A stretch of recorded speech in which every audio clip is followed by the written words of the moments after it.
Welcome to the Work Hard, Play Hard podcast. My name is Rob Murgatroyd, and I'm a former doctor turned lifestyle entrepreneur. Each week, I interview some of the best minds on the planet on the science of achievement and the art of fulfillment. Come take this journey with me. Excuses are over. It's time to live. I think there's different points and times in our lives where we're more driven by our ego and what we're seeing around us than actually doing things purposefully the way that we want to do things. And I can proudly say that I have not folded one hand that I've ever been dealt. I've always taken a look at the hand and tried to figure out how I can best make that work for myself to progress myself forward. Each and every day, when people realize they have the choice of how they want to feel every day, is one of the greatest powers that we all possess. Okay, before we jump into this interview, I want to invite you to be considered for my 2019 Traveling Mastermind. So go to workhardplayhardmastermind.com and fill out the application, and we'll jump on a call to see if you're a great fit. This year, we'll be in Boston doing lots of cool things like training with Tom Brady's trainer, Alex Guerrero. In the middle of the year, we'll be heading to Monaco doing things like vintage car rides through the French Riviera. And then we're going to wrap the year in Florence, Italy, doing things like truffle hunting and hot air ballooning over Florence. Look, life is all about fulfillment, and I really try and walk the walk. So if you are looking to be part of our tribe of 28 high-achieving entrepreneurs that are in the 6- and 7-figure range, fill out your application at workhardplayhardmastermind.com to be considered. So think of the mastermind as having two parts. The first is the trip itself, and the second part is what goes on over the 4 days within the mastermind. Our group of 28 entrepreneurs will help you brainstorm and accelerate what you want to achieve in 2019. And we'll do that through a variety of different exercises, brainstorming activities, breakout sessions, goal-setting sessions. You know the drill. So go to workhardplayhardmastermind.com, fill out an application, and we'll jump on a call to see if you're a fit. All right, let's jump into today's episode. What's up, everybody? This is Rob Murgatroyd, and welcome to another episode of the Work Hard, Play Hard show. This episode features Scott Aaron. You can find him on Instagram and elsewhere at scott.aaron.33. How about that for an Instagram handle? Scott is a good buddy who has taught me so much about resiliency on one end of the spectrum and how I can use LinkedIn on the total polar opposite end of the spectrum. So in this conversation, we talk about everything from what it was like for him when he found out that his dad was sentenced to federal prison and how he had to be the man of the house at such a young age. We also talked about how people are not fully embracing LinkedIn and using it. They're using it like Facebook, and it shouldn't be used like Facebook because it's not Facebook. It was not intended to be used that way, and he teaches us how we can use it and leverage it. And we also talked about how he has found peace in being an open book with all of the successes and failures in his life. So, who is Scott? Scott is the go-to specialist when it comes to using LinkedIn and building personal brands. His program has helped thousands of entrepreneurs and individuals experience explosive growth following his program, LinkedIn Accelerator. So strap in and be sure to take a screenshot of this episode, share it on the socials, and remember to tag me and Scott and let us know what you thought of the episode. So without further ado, please enjoy this conversation I had with Scott Aaron.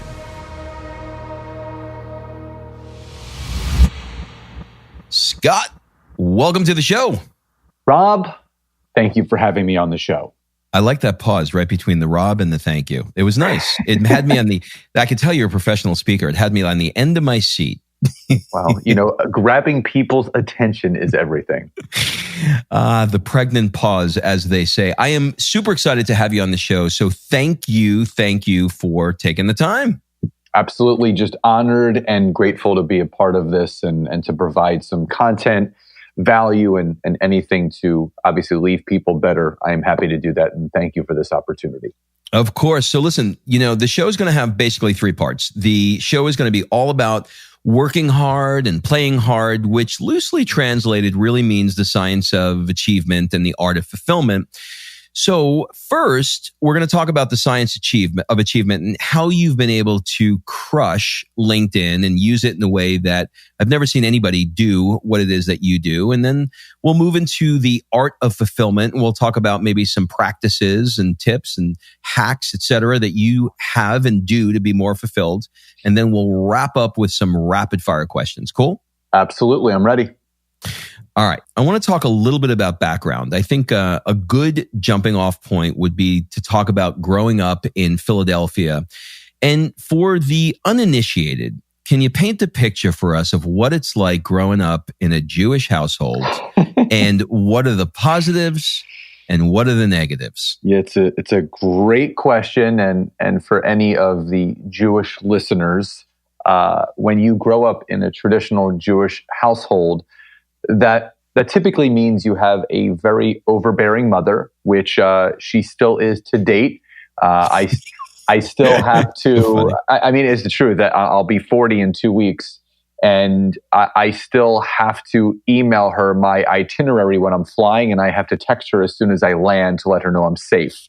So once and if you ate too, right? Yeah. What did you have? How did it taste? Where did you go? Yeah, the land of questions. So what the good thing about that is I grew up in a very loving household. So it was a lot of love, a lot of warmth. But in the same time, when you grow up in an overbearing family, I tended to resort to my family fighting my battles for me instead of me fighting my own battles. So if something came up, I would run to my parents, they would help me, they would fix it, and I would move on. So over time, this created a codependency in every aspect of my life. I was never able to fight my own battles.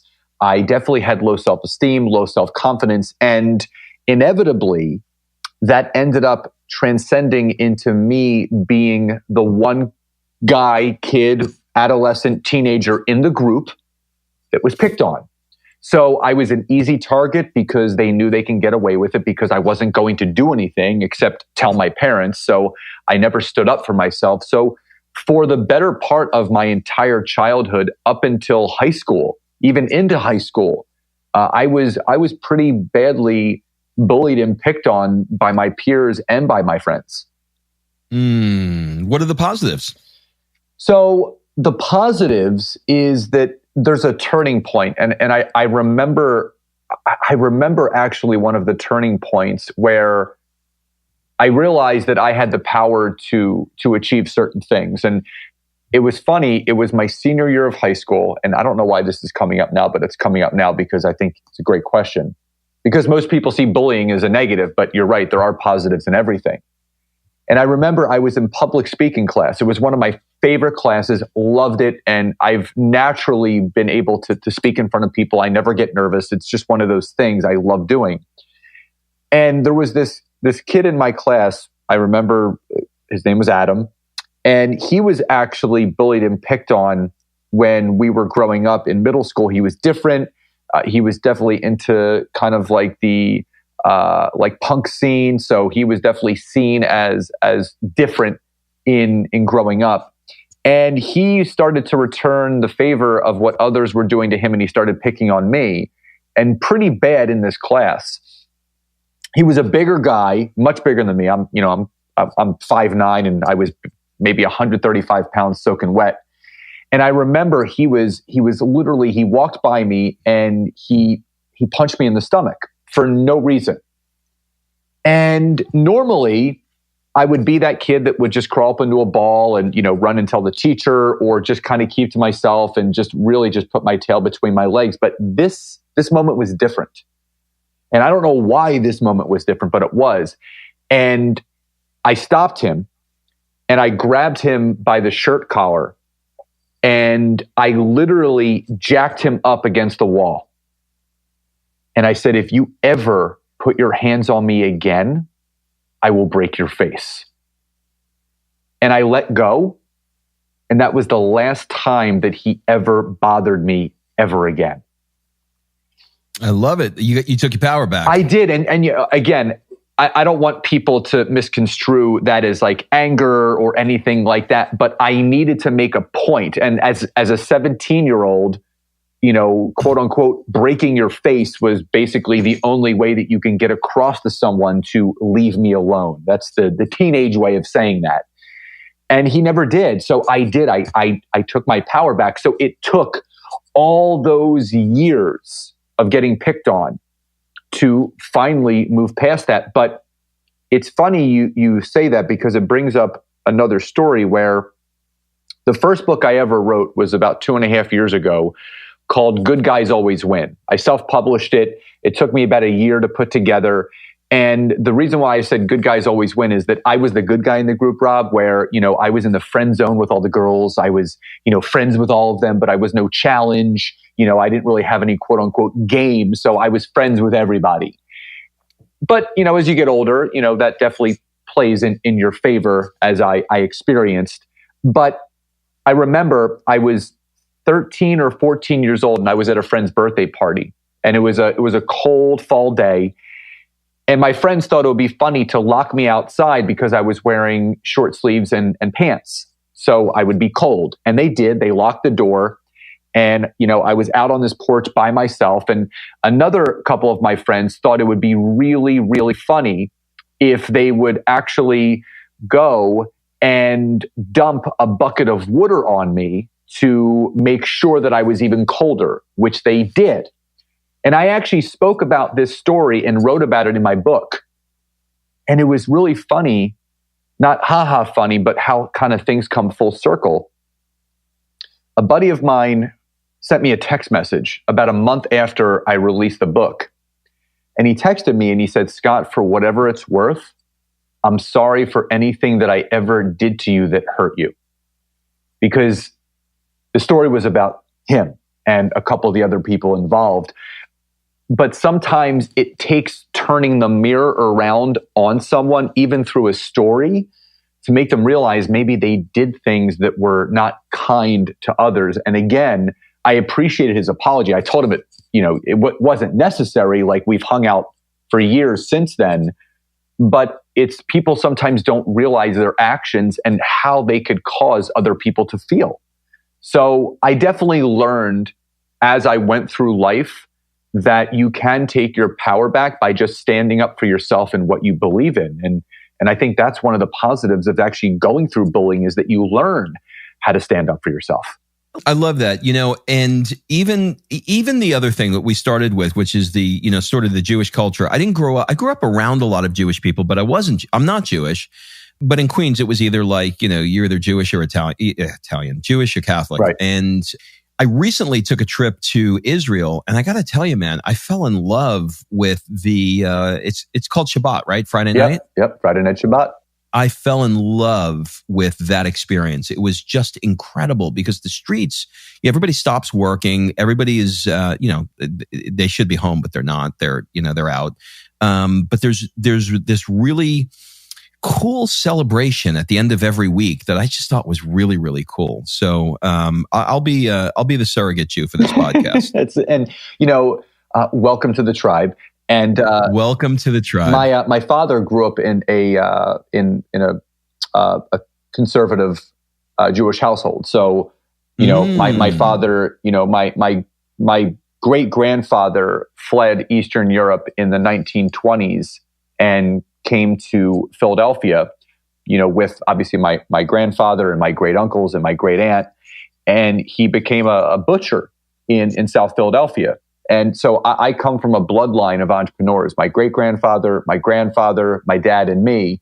And you know, my father practiced you know, Shabbat every single Friday night. He kept kosher in the house. My mom was a more Reformed Jew, which means she just celebrated the holidays typically the way that myself and my sister were raised. But my great aunt, who's still alive, she's 87 years old, lives in downtown Philly, still does Friday night Shabbat every single Friday. And time to time, myself and my sister will go over there and celebrate with her. And it's a beautiful culture. It really is. It's a very, I haven't been to Israel yet, and that's such a bad Jew. I need to go to my homeland. Eventually I will get there. But when people go to Israel, and you and I were talking about this actually, is that there's different sides of the Wailing Wall where you have all different religions all around there. So it's really the cultural and religious center of the world. All different cultures, all different religions, go to Jerusalem, and everyone is welcome. Everyone is celebrated. And it's hard to describe. I've never been there, but I can imagine. But being a Jew and knowing what it's all about religiously, it's such a beautiful experience to be in a place where everyone truly, is welcome in this little central area. All right, so let's move on a little bit to the college years, and I want to kind of take you back to that college time in your life. And the show is really about learning from our guests. Some stories are about inspiration, and others are cautionary tales. And if you're open to discussing it, can you take us back to the moment that you found out that your dad was going to federal prison, and maybe tell us what led up to those events? I'm an open book in every aspect of my life, because I believe that everyone has a story inside of them that could impact and influence someone else and have them feel like they're not alone, because a lot of people hold so much inside that, you really, by sharing a story, could really help someone. And that's why I always tell my story so candidly. So I was 18 going on 19. I was finishing my freshman year at the University of Pittsburgh, having just the great college life that a lot of people have, joined a fraternity, had lots of friends. I'm a very social person. So of course my grades were not good, but my social life was amazing. And I remember coming home that summer, and my father, who was a serial entrepreneur, had multiple businesses, had kind of left all of them behind to step into the physical rehabilitation profession, partnering with someone with an existing business. And things were going well from the outside looking in. And about a year in, which was the summer after my freshman year, I was home. My sister was 16. Again, I was 18 going on 19. And my father, as we normally did, we would have little cookouts in the backyard during the summertime. My mom loved to barbecue, just the four of us, very, very tight-knit family dinners every night. And my dad said, I need to talk to you guys. So my father explained to us that things were not going as planned or as expected with this new business venture. And there were some problems insurance-wise, and the federal government was actually stepping in to look into things. And my father let us know that there is a potential. He is cooperating, but there was the potential that he could get on house arrest, which even that, Rob, right there, just literally just shook me to the core. The fact that, my father would be in that much trouble that he would be on house arrest, which means go to work, come home for X amount of months or years, whatever it was. So as the case proceeded and as my father cooperated with the federal government, it became more and more clear that things were not going the way that my father had thought or they were intended to go. I had to write a letter to the judge telling him all about my father and what he meant to me. But it really didn't hit me until the day of his sentencing. And it's so stereotypical. Federal courtrooms are dark and they're dingy and they're all wood, cold, just a very, very unmotivating environment, so to speak. And I knew things weren't going to go as expected because I looked to my right. I was sitting behind my father on the left-hand side of the courtroom, and I turned to my right, and my own flesh and blood family was sitting on the opposite side opposing my father in this case. And that's when I knew something wasn't right. The second moment was when the judge, during the sentencing, gave my father the opportunity to speak. And this was probably one of the most gut-wrenching moments of this time for me, seeing my father break down and cry. And I haven't, my father is a very strong individual. He's a big guy. And seeing him weeping, pleading for his freedom and his life, it shook me. It shook me to the core. I remember it like it was yesterday. And when all was said and done, the judge then sentenced my father to 24 to 36 months in federal prison. So as an 18 going on 19-year-old, my teenage years were done. That was it. And that was probably, we talk about brain tattoos, where there's impactful moments in your life that you will never forget. The taste, smell, you can close your eyes and it was like it was yesterday. And I use this example with people. And whenever I ask people, where were you on 9/11? Every single person that was emotionally or personally affected by that can recall exactly where they were on 9/11. That is a brain tattoo that most of us will carry with us for the rest of our lives. And that moment in that courtroom when my father was sentenced to 24 to 36 months in federal prison, that is a brain tattoo and a moment in my life that I am never going to forget till the day I die. No, there's no question about it. So just a couple of questions just for clarity. So basically it was an insurance situation where was it a billing that was improper or something like this? Correct. Exactly. It was, the guy that he had partnered with had a previous criminal record that my father was unaware of. And this guy was trying to, quote unquote, cook the books a little bit by billing insurance companies for services that were not being performed. So basically collecting a lot of money from the insurance companies when people were coming in for something else. And it ended up being almost an 8-figure case. And it was big. And, it's funny, my dad's lawyers actually painted the picture for me so I can understand. And they said, Scott, imagine this, the NBA draft, where the number one pick, that's the most valuable person in the draft. That is the main guy, not my father, but the owner of the company. They said, your father's like the third or fourth pick in the draft. So my dad was pretty high up there as far as those that were involved, in the severity of this case. So what happened to the other guys? The main guy actually got 9 years, but also in the process of being sentenced and awaiting, actually committed another crime and ended up getting another 3.5 years on top of that. So he ended up doing about 13 years.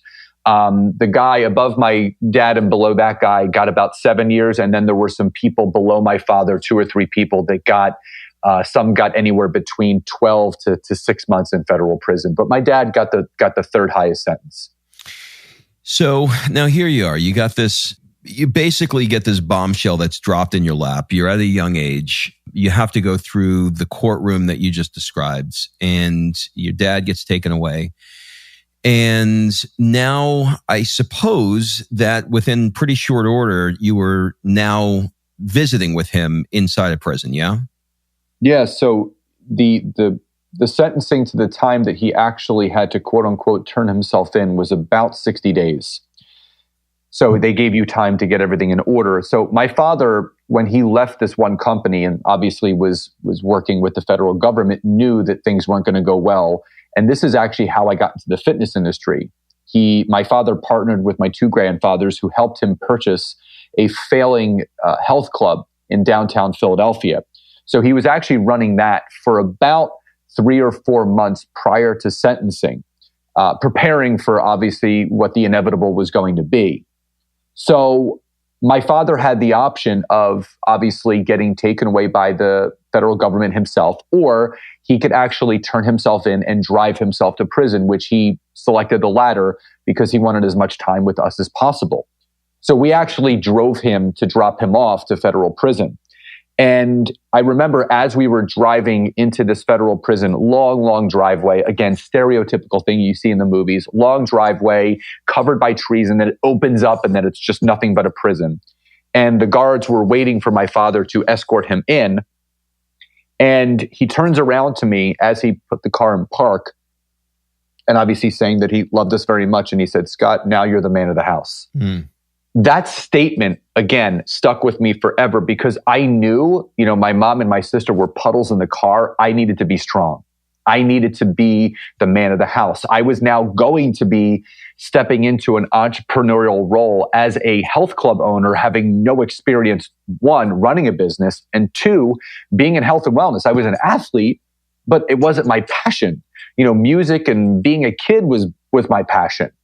And as they took my father away, just like you said, my business meetings with my father as I began to run our family business, my mom would go on Saturdays.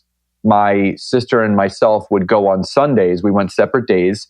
And I would bring all the paperwork and I would sit there. My dad would catch up with my sister and then him and I would get to business. We would talk about memberships and things that are going on. And that's how we kind of kept in touch as far as the business side while I ran the business back home in Philadelphia. How far away was where he was from where you lived? About an hour and 15 minutes. How often did you visit? Every Sunday. So in the beginning, we would go as a family. So you can go on weekends and he would call once a week. But, my mom wanted her own time with him. So she would go on Saturdays. And then my sister and myself, I would drive us and we would go on Sundays to spend time with him. So it was nice having that time. And we got to see him every single week. And it's just weird. You go there and you have to show your ID and sign in, and then they have to call back and they have to escort him. And then there's guards everywhere, and you sit at these tables, and there's guards watching you, and then there's like a little area where you could go outside and sit at picnic tables, and it was a very, very strange experience to do for 2.5 years. What was it like for you emotionally from, I don't know what word to use other than ego, being, at that young age, we all have this, false self that we put forward that we want everybody to see. Was that uncomfortable for you around your friends, your neighborhood, et cetera? Absolutely. And it's really interesting that you asked that question because I remember after my father got sentenced and when he was awaiting to go away, I was visiting some friends of mine from growing up at Westchester University, just outside of Philadelphia. And we were at a party, and it was a bunch of my guy friends. And my one buddy, Mike, pulled me aside, and he said, listen, I saw in the paper about your dad. And this was my biggest fear, was to actually have it be public where people actually read about it. I mean, it was a very large case in Philadelphia. So it was published in the newspapers. And I had the fear of being judged, and it was the complete opposite of actually what happened. My buddy Mike said to me, he goes, if you need anything, just let any of us know. We're here for you. And that meant the world to me because I realized I wasn't alone. And I also realized that people really did care about me. And ego-wise, I didn't really have time to even think about ego or anything else, but I had to become a man overnight. But again, Rob, I want to preface that by saying that I still had a lot of emotional maturity to actually go through because I didn't really have time to process any of this. So I had some deep-rooted resentment and anger, not even from this situation when he was in prison, but all of the things that transcended from that.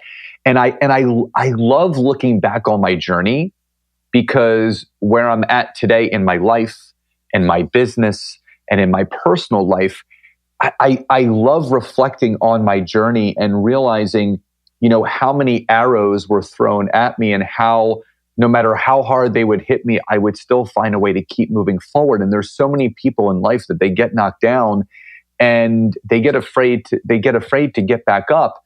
And I look to my son just like you probably look at your kids in the same way. When your child is learning to walk, they fall down, they get back up, they fall down, they get back up, and you're constantly reassuring them, keep trying, keep going. You don't, as Tony Robbins says, how many times do you give your child to fall down where you tell them, you know what, you're not going to walk anymore, stop trying, don't do it, it's not for you, you're not going to do it. No, you keep encouraging them. And that's why I love looking back on my story. And even when I look to my son now at 6.5, he's always trying to move forward and try new things. He falls down, he cuts his knee, scrapes his elbow, he gets right back, brushes himself off, and he keeps going. And anyone can do that in life. And that's why I love looking back on this story of how I found new ways of overcoming certain things in my life, because everyone has that same potential to do it. Incredible. Last question on your dad. Take me back to the moment where he was released. Where were you and what was that like? Oh God, this is another great question. So after he did his 2.5 years, he wasn't allowed to come back home. He actually had to go to a halfway house, which was probably honestly worse than the federal prison, because federal prison, it's white collar crimes. You have a lot of malpractice. You have a lot of insurance, drug dealers, that kind of stuff. There was a guy in there, his nickname was Surfer Dude. And it was this young kid. He was about 22, 23. And he got caught smoking a joint in a federal park. And obviously that's a federal crime. So he got arrested and did 12 months in federal prison. But when you go to a halfway house, that's everyone. That's everyone that's released from any prison. So my dad actually said it was worse being in the halfway house than there. And I remember my dad had to spend about 6 months in a halfway house. So he was allowed to come home on the weekends. And I remember, and this is so crazy how the universe works, the last weekend that he was picked up where he was able to come home and then just go on regular leave, Freebird came on by Lynyrd Skynyrd. And I know it's so cliche, but it came on the radio, and I'm driving home with my dad and we're listening to Freebird. And this was my dad's opportunity to rewrite his story and to start fresh and, learn from his mistakes. Some of his mistakes he learned from, some he still hasn't learned from. And those are definitely some stories that I can get into at either now or a later time, being in the gym industry. But it was wonderful to have him back. But, there was the emotional damage and scars from that experience for, myself, my sister, and my mother. Inevitably, it led to the demise of my parents' marriage, which they did getting a divorce about 5.5 years after he got back. So it's they were married for 31 years, and a lot of those years it was good, but the last years they weren't, just because of the emotional and personal trauma from that event. And I don't blame anybody. Things happen the way that they do on purpose or by accident or whatever people believe. But presently everyone is happy in healthy relationships and moving forward. But it's a shame that things went the way that they did. But again, I feel things happen for a reason and on purpose, and everyone has to learn from their lessons. Thank you for that. And thank you for your willingness to be open and to use it as a instructional tool for people. And the reason, I texted you before we did this interview when I was doing my research, and I was like, oh, I don't know if he's okay with this. And you gave me the green light to do it. And I see why, because there's so many lessons here. And people who are listening to this, I shared with you on the interview I did with you this morning for your for your Facebook Live, and there were parts of my life that I wasn't honest about. And when I started getting honest about it, I started really connecting on a deeper level with people. And so, I'm a little bit of an evangelist for being brutally honest when it will, when the circumstances warrant it, because the instruction is so powerful for people. So thank you for taking the time to go through that and being, open and vulnerable and being willing to share all of it.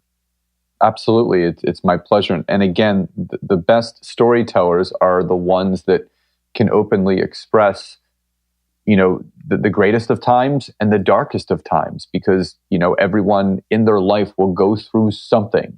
And again, just like I spoke about in the beginning of this, is that a lot of people feel like they're alone in their life. And if you can share your story and it strikes a chord with someone and they can see where you are and what you did to catapult yourself to another level in your life of self-improvement, and self-awareness, it can help that person. And that's why I always choose to be open and honest about myself and my story.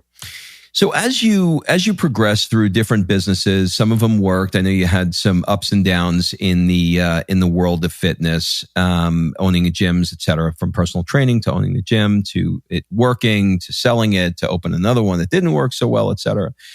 The people who are listening to the show, frankly, are a mix of people who do network marketing, people who have zero interest in doing network marketing. So just on a high level, how did you get into what you're currently doing now, which is using LinkedIn? And I believe that the group that you work with, is it exclusive to network marketers, or is it good for, your strategy is good for anybody?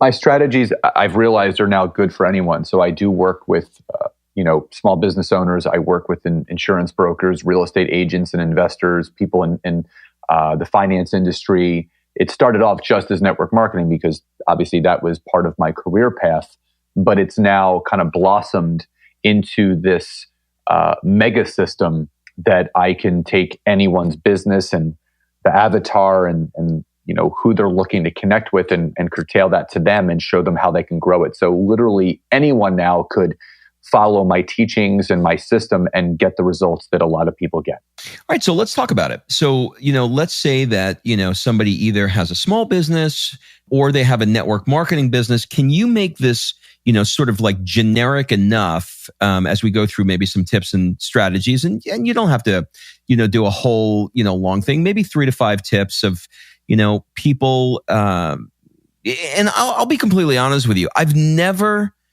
fully embraced LinkedIn. And a buddy of mine said to me, he's got $100 million company. And he said, "Why are you not on LinkedIn?" I said, "I don't even know what the hell it does." He laughed at me. He said, "How can you?" He said, you're every time I open my phone, you're on Facebook or Instagram or an Insta story or something, YouTube. Why are you not doing it? I'm like, I don't get the. So anyway, so I wanted to have you on, but maybe you can give us some, 3 to 5 tips, let's say, of, what are some common mistakes or how can people use it to grow their businesses? So I tell people that there's 4 layers to LinkedIn. There's your profile, there's searching and connecting, there is messaging, and there is providing social proof and social content. And they all have to talk the same way to everyone. So what I can express to you is this, is that it's the way that I look at LinkedIn is like a layer cake. So if one piece of that layer cake is off, then it'll never work. So when you have your profile optimized, then you have to define your business avatar. And there's a simple exercise that anyone that's listening to this now or later can go through. So what you want to do is you want to write down the 5 top qualities that you want someone to have in your business opportunity or your team if you're network marketing, or your ideal customer. So if you're in real estate, if you're a business coach, if you host masterminds, you need to make sure that you have those 5 qualities defined. So on a piece of paper, you would write down, I want someone that is motivated, that is driven, that is a self-starter, that is inspired, that has a high net worth, whatever it is. And when you write down those 5 qualities, you've clearly defined your business avatar so that when you do go on LinkedIn, you can specifically search for that type of person, the industry that they're part of, the profession that they have, and anything of that nature. It'll really, really help you start to clearly define who you're supposed to connect with, and obviously building a network of those that will best respond to you and what you have to offer. So when you have that business avatar and you start building this network, you start connecting with other people.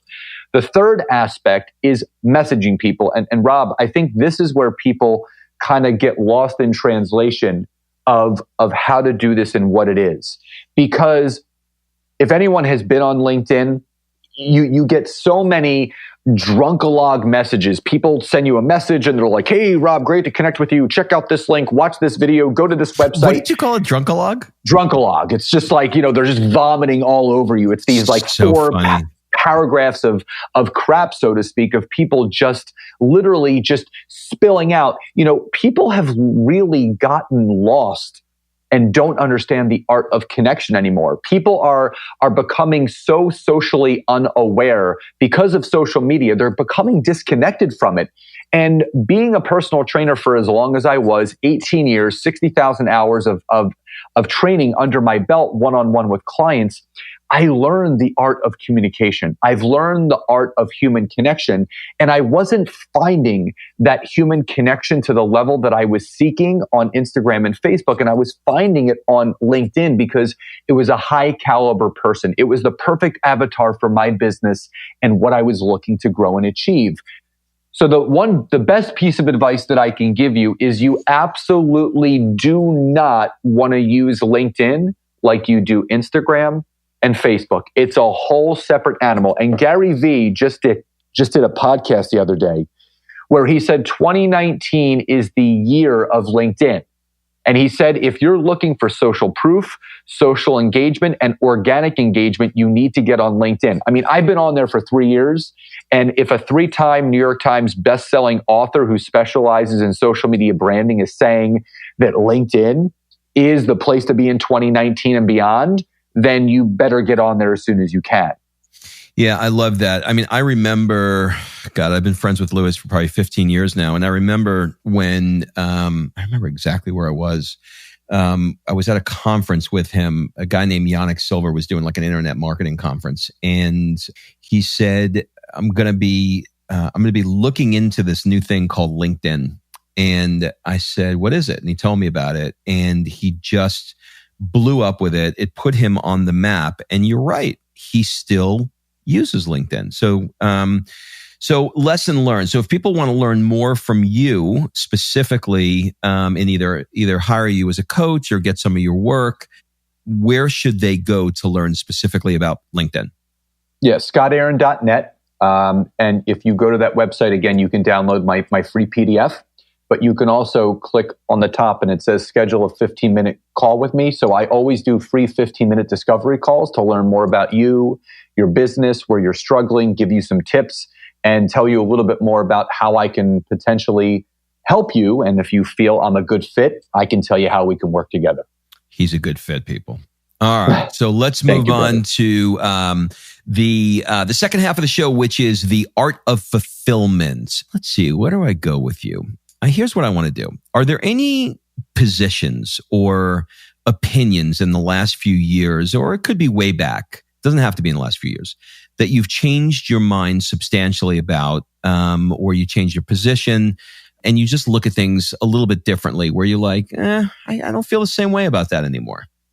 It's a good question because I think the art of fulfillment, I think everyone brings meaning to whatever they feel something is to them. So the way that you feel about fulfillment could be completely different from my feeling of fulfillment. But in the same respect, I think emotional maturity has a lot to do with it, because I think there's different points and times in our lives where we're more driven by our ego and what we're seeing around us than actually doing things purposefully the way that we want to do things. So there's a great book that I read that I still consider my Bible called The Science of Getting Rich. And it's the author. That's Waddles, right? Yep, Wallace D. Waddles. And there's a lot of great tidbits and tips in this book. But what I love about this book that he said most is that people tend to more often live in a world of competition and comparison instead of living in a world of creation. And when you live in a world of creation, I use the visual example of a horse that is a racing horse.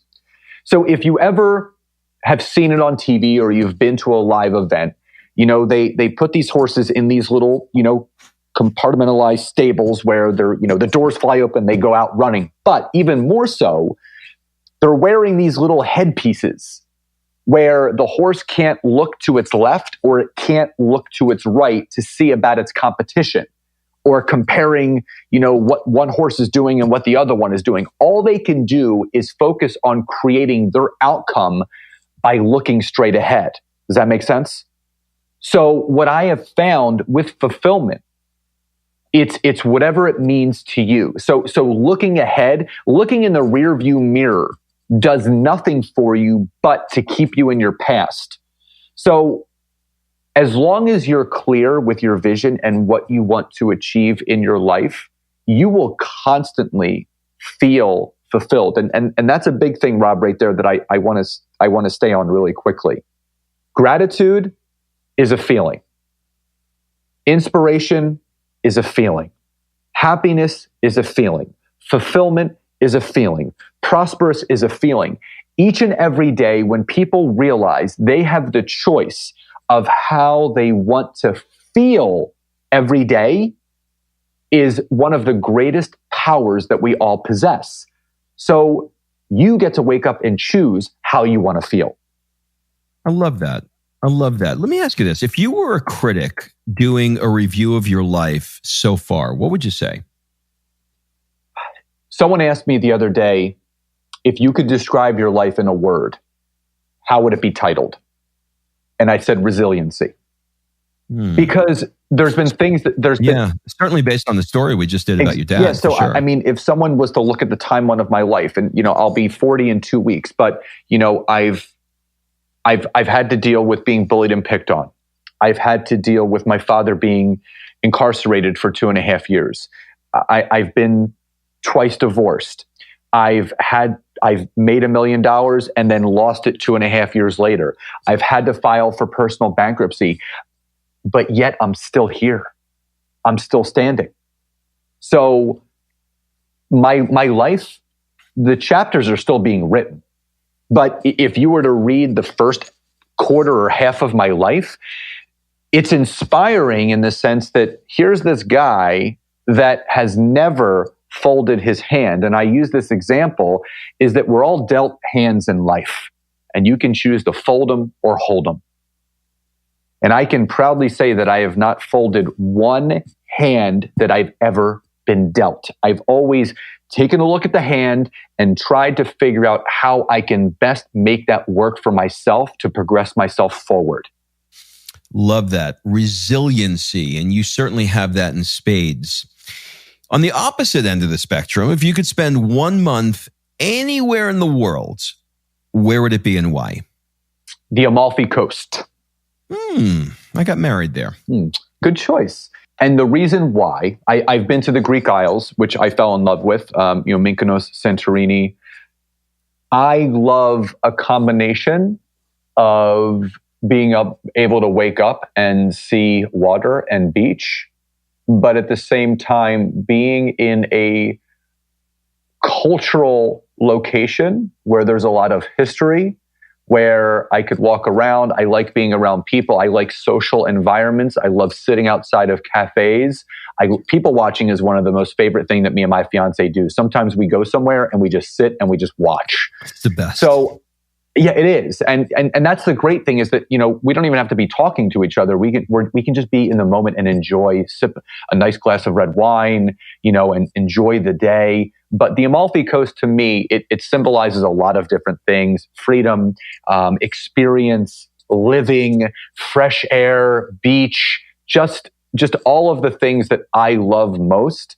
That's where I would love to spend a long, elongated amount of time. If you could only go to one restaurant before you die, where would your last meal be? Wow, that's a really good question. Well, I mean, my favorite dish, like quote unquote cheat meal, is chicken parmesan. I don't think that you can go wrong with breaded chicken with marinara sauce and heavily loaded mozzarella cheese. It's so good, so good. And Philadelphia. So good. I was in Brooklyn this weekend, and I had exactly that at a place. The name of the restaurant is called Sundays in Brooklyn. And it was exactly that. So I'm Next time writing you're it in down Brooklyn, you got to give it a shot. right now. I'm writing it down. It was so good. What they do on Sunday night, it's amazing. They turn on at the restaurant's called Sundays in Brooklyn, but on Sundays in Brooklyn on that night they convert the whole thing, and they got the Sinatra thing going, and it's a prefix menu, and the menu is written like it's not written properly. It's called like gabagool. All the things that that the Brooklyn Italians call the food. So it's kitschy, it's tongue in cheek, but the food's amazing. So you got to try it. Definitely. And that's something, a cheat meal worthy of that. So, there's a lot of great restaurants in Philadelphia. There's Dante and Luigi's, there's Ralph's. So Villa di Roma is my, it's in my heart. That's one of my favorite Italian restaurants in South Philadelphia. So if my last meal, it would be the chicken parmesan from Villa di Roma in South Philadelphia. What's the one thing your soul's been calling you to do, but you just haven't gotten around to yet? My own mastermind. I like that. Well, I know a thing or two about that, so I can help. I know. You we with can that. talk about that off air, but it's something that's been really, really speaking to me is I'm so passionate about social media and connecting with people and showing them not the best way, but another way is that I've been thriving to be able to put together a space where I can bring people that are open to my teachings and really wanting to up-level their businesses and their mindsets and their impact within what they do for a profession. I've been really feeling the need and the drive and the desire to put together my own mastermind. All right. Well, we'll talk about that. What's the one thing that you've always wanted to learn, but you just haven't? That's a really good question. Surfing was something that I always wanted to learn, but I'm deathly afraid of the water. So I was proud of myself for doing that. I would say I've always had a dream. It's really funny. Nancy and I have always had a dream of opening up our own coffee shop. And I've had my own businesses, but I've maybe learning if I ever wanted to get back into that game again, if I ever wanted to, the proper way to open up a brick and mortar business that serves the need or fills the void for something that people need the right way, where it can become massively profitable without robbing me of my time. Yeah, that balance is a tricky dance, isn't it? Yeah, absolutely. All right, so we're going to move into the last 5 minutes of the show, which is the rapid fire round. Answer these as quickly or as slowly as you like. It's a first thing that comes to mind rounds. What would your friends say is one of your superpowers? My genuine care for others. What's one of the things you're afraid of right now? Failing. What keeps you up at night? What keeps me up at night is the thought that I didn't serve those around me to my greatest potential. What do people never ask you, but you wish they did? Why did I really want to get out of personal training? What's your guilty pleasure? Red wine and chocolate. Wait. Yeah, it's funny. My next interview is with a sommelier to learn about red wine. So it's funny you brought that up. What's the one thing you own and probably should throw out, but you never will? The one thing I own, probably my Guitar Hero, because I used to love Guitar Hero, but it just sits here and I do nothing with it. So I probably should throw it away at this point. If you had to give a TED Talk on nothing that you're known for, nothing that you speak about, and it could be on anything that you like to do or you have a passion for or anything else at all, what would it be? Self-love. Love it. Last question. We're going to change things up a little bit. What one question would you like to ask me? What is your best advice to someone? Because I love what you said on our Facebook Live, that every 90 to 100 days, you and Kim plan a trip. What is your best advice to someone that really wants to do that, to get started, to make sure that you do take those 3 to 4 trips a year? Book the air. Okay. It's the only way around it. If you don't book, our rule is that if you book the air you're going, If you don't book the air, you're not. I love that.